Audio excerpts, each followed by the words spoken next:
Hello everyone, welcome to ITLS academy. आज का हमारा लेक्चर है quality control and analytical methods.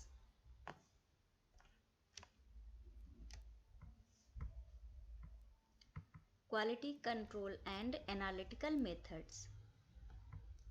HBsAg, that is hepatitis B surface antigen, is characterized by amino acid composition, partial amino acid sequencing, peptide mapping, lipid and carbohydrate structure, electron microscopy, bond density and epitope characterization। Surface antigen की characteristics कैसे पता चलती हैं?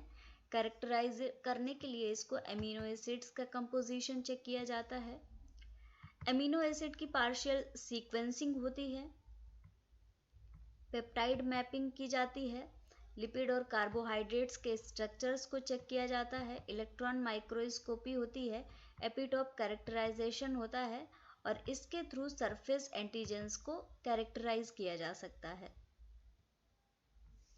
Routinely individual antigen batches have to be tested for the following. जो antigens बन के ready हुए हैं, आपने अगर प्रीवियस लेक्चर्स नहीं देखे हैं तो शायद आपके लिए थोड़ा सा डिफ़िकल्ट हो इसको समझना, क्योंकि अब हम लास्ट लेक्चर्स पढ़ रहे हैं क्वालिटी कंट्रोल के। मेथड्स क्या है प्रिपरेशन के और प्योरीफिकेशन के, ये सब हम पहले ही डिस्कस कर चुके हैं। तो आप प्रीवियस लेक्चर्स को भी देखिए ताकि आप अच्छे से चीज़ों को कनेक्ट कर पाएँ। तो जो बनके आपका सरफेस एंटीजन रेडी हो गया है, उसकी टेस्टिंग करने के लिए कुछ चीज़ों को चेक किया जाता है, जैसे कि प्रोटीन कंटेंट क्या है, एंटीजेनिसिटी क्या है, आइडेंटिटी क्या है। आइडेंटिटी को टेस्ट करने के लिए वेस्टर्न ब्लॉट का यूज़ करते हैं। वेस्टर्न ब्लॉट आपको पता है कि ये प्रोटीन के आइडेंटिफिकेशन या कैरेक्टराइजेशन के लिए होता है। इसके अलावा प्रोटीन की प्योरिटी को चेक किया जाता है। अब इसके लिए SDS पेज या फिर HPLC को यूज़ किया जा सकता है। HPLC का मतलब होता है हाई परफॉर्मेंस लिक्विड क्रोमेटोग्राफी। अगर HPLC के लिए बात करें तो यहाँ पे कुछ स्पेसिफिक दिया गया है, जैसे कि HPLC है, इसमें not less than 95%, larger than और equal to 95% of total protein. जो प्रोटीन है 95% से इसमें कम नहीं आनी चाहिए, क्योंकि ये आपकी प्योरिटी को बताता है कि कितना ज़्यादा उसमें कंटेंट है। तो लगभग 95% होना चाहिए। और अगर 95 है या फिर 95% से भी ज़्यादा आता है एंटीजन कंटेंट, तो उसमें क्या क्या चीज़ें प्रेजेंट होती हैं? उसमें होता है lipid content, carbohydrate content, caesium. अगर प्योरिफिकेशन प्रोसेस के दौरान सीजियम यूज़ किया गया है तो वो भी होता है, और स्टेरिलिटी होनी चाहिए। ये सारी चीज़ें आती हैं अगर HPLC मेथड यूज़ किया गया है, हाई परफॉर्मेंस लिक्विड क्रोमेटोग्राफी को यूज़ किया गया है। नेक्स्ट देखते हैं formulation. Hepatitis B surface antigen is formulated with an adjuvant. जो सरफेस एंटीजन है, इसका फॉर्मुलेशन एक एडजुवेंट के साथ में किया जाता है for use as a hepatitis B vaccine.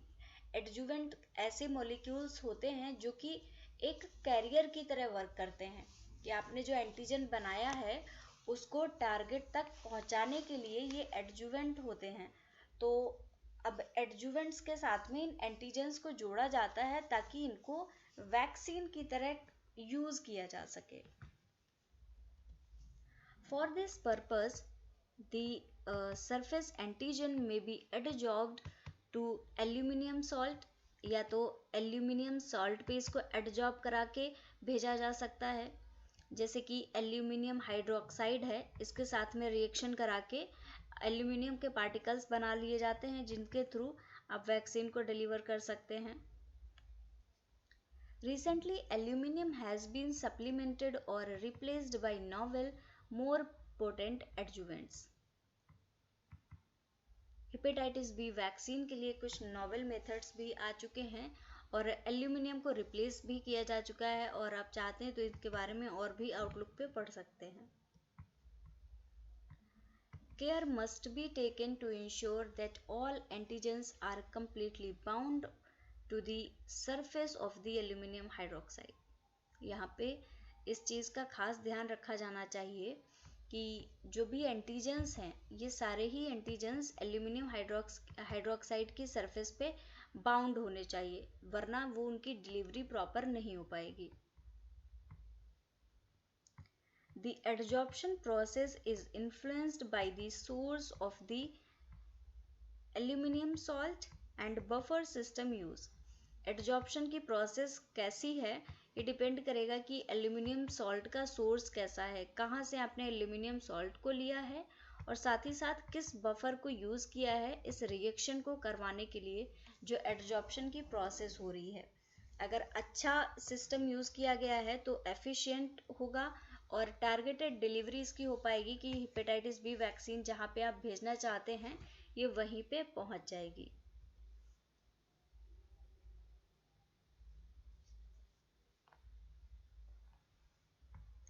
Quality control for final vaccine. जो फाइनल वैक्सीन बन के रेडी हो गई है अब उसका क्वालिटी कंट्रोल का स्टेप आता है। So, for the formulated vaccine, protein and aluminum content, pyrogenicity and in vivo potency are determined। अब जो फॉर्मुलेटेड वैक्सीन है, वैक्सीन ऑब्वियसली एंटीजन है तो प्रोटीन ही होगी, और आपने एडजॉर्ब कराया है उसको एल्यूमिनियम हाइड्रोक्साइड के पार्टिकल्स पे। तो अब ये जो फॉर्मुलेटेड वैक्सीन है आपकी, इसको पायरोजेनिसिटी के लिए टेस्ट किया जाता है और इसका पोटेंशियल क्या है, इन विवो क्या इफेक्ट कर रही है, इसको चेक किया जाता है। For some vaccines strong binding of the antigen to aluminum does not allow its identification by STS-phase, Western blot और ELISA। कुछ वैक्सीन्स ऐसी होती हैं कि उनमें इतनी स्ट्रॉन्ग बाइंडिंग हो जाती है एंटीजन और एल्यूमिनियम की कि उनका आइडेंटिफिकेशन एसडीएस पेज या फिर वेस्टर्न ब्लॉट या एलाइजा के द्वारा भी नहीं हो पाता है। Here, in vivo potency may also serve as an identity test। ये जो इन विवो पोटेंसी को टेस्ट किया जा रहा है ये एक आइडेंटिटी टेस्ट की तरह भी वर्क कर सकता है। And potency is determined as ED50। ED50 क्या है? Vaccine dilution which yields and anti hepatitis B surface antigen antibody response in 50% of immunized animal as determined by anti-HBs AG immunoassay। ED50 वो value होती है जहाँ पर जो आपका surface antigen है वो 50% इम्यूनाइज्ड एनिमल्स में अपना एंटीबॉडी रिस्पॉन्स जनरेट करता है relative to a reference standard. जैसे कि आपने 100 लोगों को ये डोज लगाया और 100 लोगों को डोज लगा के लगभग 50% एनिमल्स जो हैं, 50 लोग हैं, जो 50 लोगों में कितने एंटीजन हैं जो कि 50 लोगों को इम्यूनाइज कर रहे हैं। तो 50 लोगों में ये इफेक्ट आने के लिए जो भी वैल्यू होगी वैक्सीन की वही होगी ED50 वैल्यू, और यही पोटेंशियल को डिटरमाइन करती है।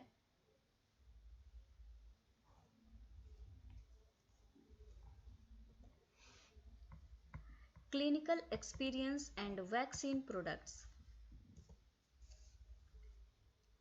In clinical studies, the yeast-derived vaccines were demonstrated to be safe and well tolerated। जो clinical studies हैं उनमें ये पाया गया है कि जो ईस्ट से बनाई गई वैक्सीन्स हैं वो सेफ हैं और बॉडी उनको टॉलरेट कर सकती है। Analogous to the plasma-derived vaccine, the recombinant vaccines was administered in 3 doses at 0, 1 and 6 month। जो प्लाज्मा डेराइव्ड वैक्सीन्स होती हैं उनके अपोजिट ये जो रिकॉम्बिनेंट वैक्सीन्स होती हैं ये लगाई जाती हैं जब 0 मंथ होता है कोई भी न्यू बॉर्न बेबी है उसको लगाई जाती हैं, फिर 1 मंथ एंड 6 मंथ्स पे लगाई जाती हैं, and found to be highly immunogenic with seroprotective rates ranging from 90 to 100% in adults, adolescent and children। और ये जो वैक्सीन है ये हाईली इम्यूनोजेनिक पाई गई हैं, मतलब बहुत इम्यून रिस्पॉन्स को ये जनरेट करवाती हैं, अच्छा खासा एंटीजन प्रोडक्शन करवाती हैं। ये इसका रिस्पॉन्स लगभग 90 से 100% तक देखा गया है एडल्ट्स में, चिल्ड्रंस में एंड एडोलेसेंट्स में।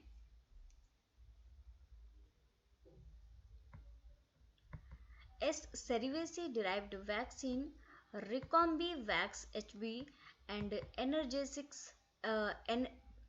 Engerix B were licensed in 1986। जो Saccharomyces cerevisiae से वैक्सीन्स बनाई गई उसमें था Recombi-Vax HB and Engerix B।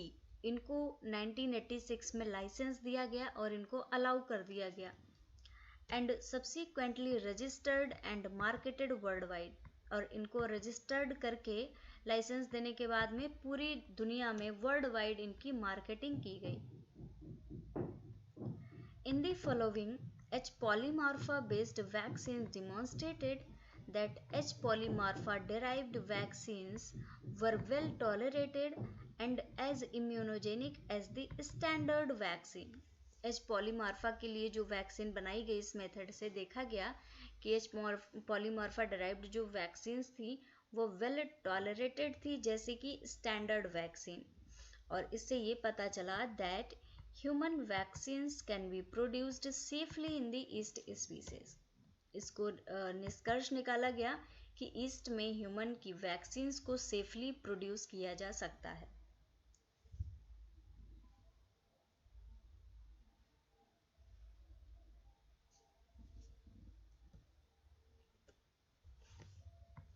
अब आता है outlook on hepatitis B virus vaccine. Hepatitis B vaccination has dramatically reduced the number of new hepatitis B virus infections in countries with implemented pediatric vaccination program।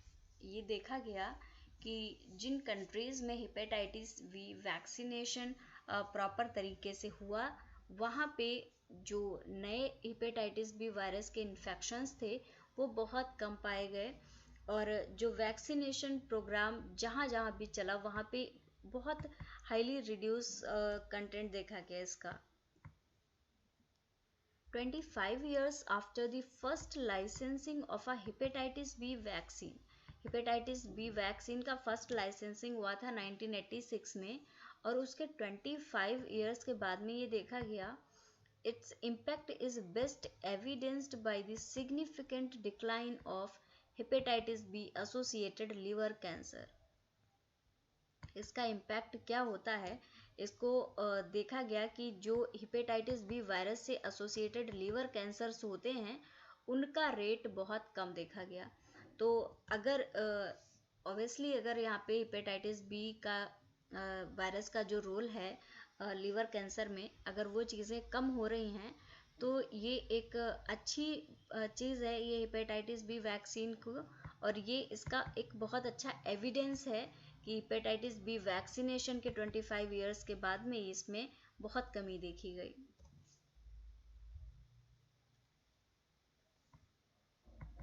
Efforts to improve on current hepatitis B vaccines are ongoing। सारे trials जितने भी हैं चीज़ें बनती हैं तो एक बार बन तो जाती हैं लेकिन उन पर रिसर्च जारी रहती है ताकि उनको और भी ज़्यादा इम्प्रूव किया जा सके। ऐसा ही कुछ है हेपेटाइटिस बी वैक्सीन्स के लिए भी, यहाँ पे इम्प्रूवमेंट के लिए एफर्ट्स कंटिन्यू हैं। Mammalian cell derived vaccines containing pre surface antigen have been developed and tested in the clinic. Clinics में मैमेलियन सेल डिराइव्ड वैक्सीन जिनमें कि प्री सरफेस एंटीजन प्रेजेंट है उनको डेवलप किया जा चुका है और टेस्टिंग भी की जा चुकी है। Novel vaccines including L, M and S antigens showed superior immunogenicity। ऐसी वैक्सीन जिनमें कि LM और S एंटीजेंस प्रेजेंट थे, उनमें सुपीरियर इम्यूनोजेनिसिटी देखी गई। इम्यूनोजेनिसिटी मतलब कि इम्यून रिस्पॉन्स अच्छा देखा गया, इम्यून रिस्पॉन्स का जनरेशन देखा गया। In terms of faster induction of protective antibody titers and higher response rate, and allowed for shorter 2 dose vaccination schedule. Superior anti immunogenicity देखी गई अगर फास्टर इंडक्शन हुआ है प्रोटेक्टिव एंटीबॉडीज़ का, और हायर रिस्पॉन्स रेट देखा गया, and allowed for shorter 2 dose vaccination schedule, और इसको 2 डोज का वैक्सीनेशन शेड्यूल इसका बना दिया गया। However, their large scale production and stability remain challenging. हालांकि ये वैक्सीन अच्छी है, वर्क भी इफ़िशिएंटली कर रही है, लेकिन लार्ज स्केल पे इनका प्रोडक्शन करना और इसकी स्टेबिलिटी को मेंटेन करना हमेशा से चैलेंजिंग रहा है। As the market price for mammalian cell-derived vaccines would be significantly higher, the yeast-derived hepatitis B virus vaccines are still preferred for vaccination program worldwide. जो मेमेलियन सेल डराइव्ड वैक्सीन्स होती हैं, ये काफ़ी हाई कॉस्टली होती हैं, इनकी cost बहुत ज़्यादा होती है, और ये देखा गया कि जो ईस्ट डराइव्ड वैक्सीन्स हैं ये वर्क भी अच्छा कर रही हैं और कॉस्टली भी इतनी ज़्यादा नहीं है, इनका कल्टीवेशन भी इजी है, तो इनको ही प्रेफर किया जाता है वैक्सीनेशन प्रोग्राम के लिए, और world wide yeast derived hepatitis B vaccine को ही लगाया जाता है।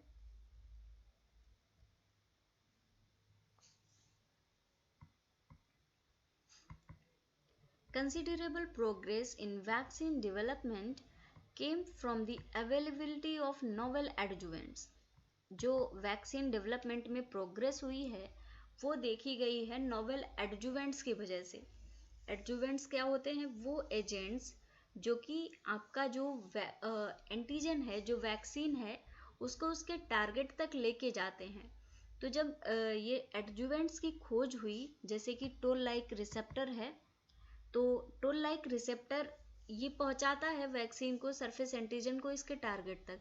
तो इन नोवेल एडजुवेंट्स की खोज से ये वैक्सीन डेवलपमेंट का प्रोसेस भी काफ़ी डेवलप हुआ है।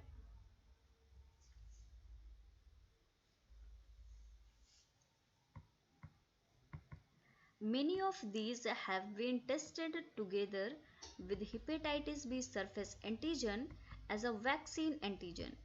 बहुत से ऐसे एडजुवेंट्स हैं, वैक्सीन्स हैं, उन एडजुवेंट्स को सरफेस एंटीजन के साथ में टेस्ट किया जा चुका है। And novel hepatitis B vaccine containing monophosphoryl lipid A, एक एगोनिस्ट होता है टोल लाइक रिसेप्टर का, तो ऐसी वैक्सीन जिनमें ये एगोनिस्ट प्रेजेंट होता है, जिसको कि मोनोफॉस्फोरिल लिपिड ए बोला गया है, या फिर इसके अलावा immuno stimulatory CpG motif oligonucleotide present है। तो ये होता है TLR9 एगोनिस्ट, मतलब जो हेपेटाइटिस बी में मोनोफॉस्फोरिल लिपिड ए प्रेजेंट होगा वो TLR4 की मदद से एंटर करेंगी बॉडी में, और जिनमें इम्यूनो स्टिमुलेटरी CpG मोटिफ्लियोटाइड प्रेजेंट है वो TLR9 की मदद से इंटर करेंगी। तो देखिए ये भी आपसे पूछा जा सकता है, इम्पोर्टेंट पार्ट है, याद करने वाला है हालांकि, लेकिन पूछा जा सकता है। So these were demonstrated to provide faster protection in general and improved efficacy in dialysis patients and older people. तो ये जो हेपेटाइटिस बी वैक्सीन्स थी, इनको जो डायलिसिस पेशेंट्स थे और जो ओल्डर पीपल थे उनमें इनको डिटरमाइन किया गया, और ये पाया गया कि मोनोफॉस्फोरिल लिपिड ए वाली एगोनिस्ट थी TLR4 की, और CpG मोटिफ ओलिगोन्यूक्लियोटाइड्स TLR9 के एगोनिस्ट थी, और ये बहुत फास्ट प्रोटेक्शन भी प्रोवाइड कर रही थी।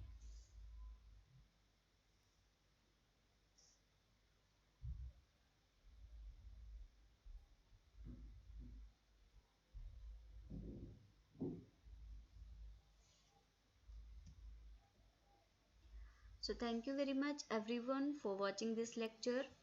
फॉलो करिए ITLS Academy को on various social media platforms including Instagram, Facebook, YouTube, Twitter, WhatsApp and LinkedIn.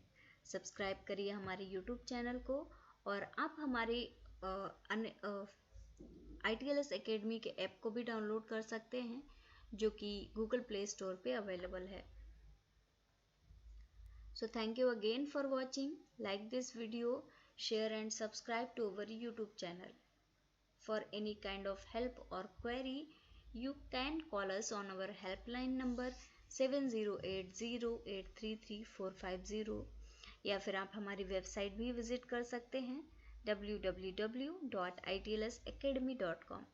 इसके अलावा अगर आपको टॉपिक से रिलेटेड कोई भी डाउट है, आपको कोई क्वेरी है, तो उसके लिए भी आप कॉल कर सकते हैं या फिर अपना डाउट कमेंट सेक्शन में डाल सकते हैं जहां से आपको रिस्पॉन्स मिल सकता है। तो मिलते हैं आपसे नेक्स्ट लेक्चर में। तब तक के लिए थैंक यू एवरीवन। हमारे वीडियो को लाइक भी करिए, शेयर भी करिए जो कि आपको लगता है जिनके साथ में शेयर करना चाहिए। So thank you very much everyone.